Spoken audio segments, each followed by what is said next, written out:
அனைவருக்கும் வணக்கம். நான் உங்கள் ஜே.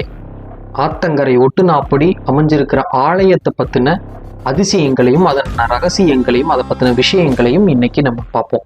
பொதுவாக ஆத்தங்கரை ஓரமாக அமர்ந்திருக்கிற கோவில்களில் அந்த மாதிரியான கோவில்களில் நம்ம வழிபாடு செய்யும் பொழுது நம்மளது கர்மாக்கள் நம்ம கிட்ட இருக்கிற நெகட்டிவ் எனர்ஜி ஈஸியாக ரொம்ப எளிதாக வேகமாக அது கழிய ஆரம்பிச்சிடும். இந்த ஆத்தங்கரையில் அதிகமாக பார்த்தீங்கன்னா சிவன் ஆலயமும் விநாயகருடைய ஆலயமும் தான் அமைஞ்சிருக்கும். இந்த மாதிரியான கோவில்களில் ஈர்ப்பு சக்தி ரொம்ப அதிகமாக இருக்கும்.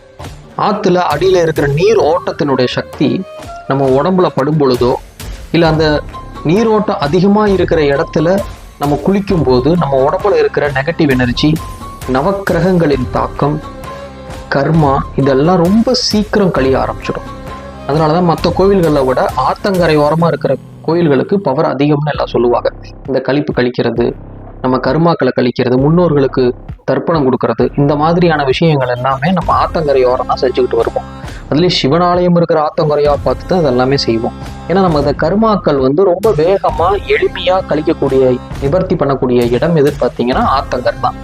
அதே ஆத்தங்கரை ஓரமாக கோவில்கள் இருக்கும் பொழுது அந்த பாசிட்டிவ் எனர்ஜி அதிகமாக அந்த நீரோட்டத்தில் இருக்கும்.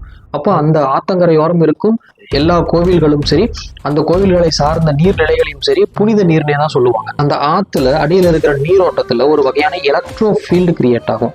இந்த எலக்ட்ரோ ஃபீல்டு நம்ம உடம்புல ஃப்ளோ ஆகும் பொழுது வேகமாக நம்மளது நரம்பு மண்டலங்கள் இயங்க ஆரம்பிக்கும், நமது எண்ணங்கள் சீராகும், நம்மகிட்ட இருக்கிற எனர்ஜி லெவல் மாற ஆரம்பிக்கும். மரம் எப்படி அடியில் இருக்கிற நீரில் போய் அந்த வேர்கள் உறிஞ்சி எடுத்து தன் மரத்தில் சேவ் பண்ணி வச்சுக்குதோ அதே மாதிரியே ஆத்தங்கரையோர இருக்கிற கோயில்கள் அதனுடைய ஈர்ப்பு சக்தி, அந்த நீரோட்டத்தினுடைய ஈர்ப்பு சக்தியை அந்த கோவில்கள் அமைச்சு வச்சிருக்கும்.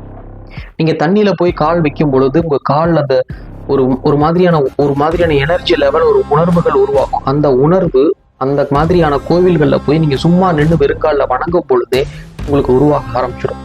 சரி, இப்போ இந்த ஆத்தங்கரை கோவிலில் போய் எப்படி நம்ம வழிபாடு பண்ணுறது, அந்த முறைகள் எப்படி அப்படின்னு பார்த்தீங்கன்னா, ஆத்தங்கரையோரம் இருக்கிற கோவில்களில் எப்படி இருந்தாலும் விநாயகர் ஆற்று ஓரத்துலேயே வச்சுருப்பாங்க. அந்த விநாயகருக்கு போய் ஒரு எரிதேங்காய் விட்டுட்டு அங்கே இருக்கிற விபூதியை நல்லா நெத்தி நிறைய பட்டை போட்டுக்கிட்டு ஒரு சந்தனம் வச்சு அதுக்கு மேலே ஒரு குங்குமத்தை வச்சு சூரியனை நமஸ்காரம் பண்ணிவிட்டு அங்கே இருக்கிற பிள்ளையாரையும் நமஸ்காரம் பண்ணிவிட்டு ஆற்றுல இறங்கி ஆற்றுல கால் வைக்கிறதுக்கு முன்னாடி அந்த குளிர்ந்த நீர், அந்த ஆற்று நீரை தூக்கி தலையில் தெளிச்சுக்கிட்டு அதுக்கப்புறம் ஆற்றுல கால் வச்சு முங்கி 3 தடவை முங்கி எந்திரிச்சு சூரியனை பார்த்து நமஸ்காரம் பண்ணிட்டு திரும்பி அந்த விநாயகரை பார்த்து நமஸ்காரம் பண்ணிட்டு அப்புறம் எழுந்து பக்கத்தில் இருக்கிற கோயிலுக்குள்ள போய் சாமி கும்பிட்டுட்டு வீட்டுக்கு வரணும். இதான் அதனுடைய முறை, வழிபாடு முறை. இந்த மாதிரி நீங்கள் தொடர்ந்து ஒரு 3 மாதமோ ஒரு 4 மாதமோ நீங்கள் மாதத்தில் ஒரு தடவை வீதம் 3 மாதம், ஒரு 5 மாதம், ஒரு 9 மாதம் நீங்கள் கணக்கு வச்சு இதை செய்ய உங்கள் வாழ்க்கையில் நடக்கிற மாற்றங்களை நீங்கள் நிறைய உணர முடியுதுனால நமது நவக்கிரகங்கள் கோளாறு இருந்தாலும் அது அப்படியே சரியாகும், கர்மா கோளாறுகள் இருந்தாலும் சரியாகும், இல்லை உடம்புல ஏதாவது நோய்கள் இருந்தாலும் அது மெல்ல மெல்ல குணமாக ஆரம்பிச்சிடும். நோய் எப்படி மெல்ல மெல்ல உருவாகுதோ அதே மாதிரி அது மெல்ல தான் குணமாகும். ஒரே நாளில் ஒரே தடவையில் எந்த நோயுமே குணமாகாது. அப்போ நீங்கள் தொடர்ச்சியாக மாதத்தில் ஒரு தடவை வீதம் அமாவாசையோ பௌர்ணமியோ இந்த மாதிரி ஆத்தங்கரையோரம் இருக்கிற ஆலயங்களில் போய் அந்த ஆற்றில் நான் சொன்ன மாதிரி தேங்காயை உடச்சி விபூதி வச்சுட்டு சந்தன குங்குமம் வச்சு 3 தடவை மூழ்கி எந்திரிச்சு சூரியனை நமஸ்காரம் பண்ணிட்டு அங்கே இருக்கிற விநாயகரை நமஸ்காரம் பண்ணிட்டு அதுக்கப்புறம் அங்கே பக்கத்தில் இருக்கிற ஆலயத்தில் தரிசனம் பண்ணிட்டு வரும் பொழுது தொடர்ச்சியாக அதை நீங்கள் செஞ்சுக்கிட்டே வர உங்கள் உடம்புல இருக்கிற நெகட்டிவ் எனர்ஜி, கர்மா, நவக்கிரக கோளாறுகள் இது எல்லாமே நிவர்த்தியாக ஆரம்பிச்சிடும். நீங்க வெறும் காலில் ஆத்தோரம் இருக்கிற கோவிலில் போய் சாமி கும்பிடும் பொழுது உங்க உடம்புல அந்த ஒரு எனர்ஜி லெவலை நீங்க ஃபீல் பண்ண முடியும். ஒரு டைனமோ மாதிரி இயங்கும். அது உங்க உடம்புல அந்த எனர்ஜி லெவலை நீங்க ஃபீல் பண்ண முடியும். அதே நீங்க அந்த ஆத்துல குளிச்சுட்டு போய் அதுக்கப்புறம் அம்பாளை வேண்டும் பொழுதோ அந்த தெய்வத்தை உள்ள இருக்கிற தெய்வத்தை வேண்டும் பொழுதோ அப்பவும் உங்களுக்கு அந்த எனர்ஜி லெவல் பயங்கரமா ஃபீல் பண்ண முடியும்.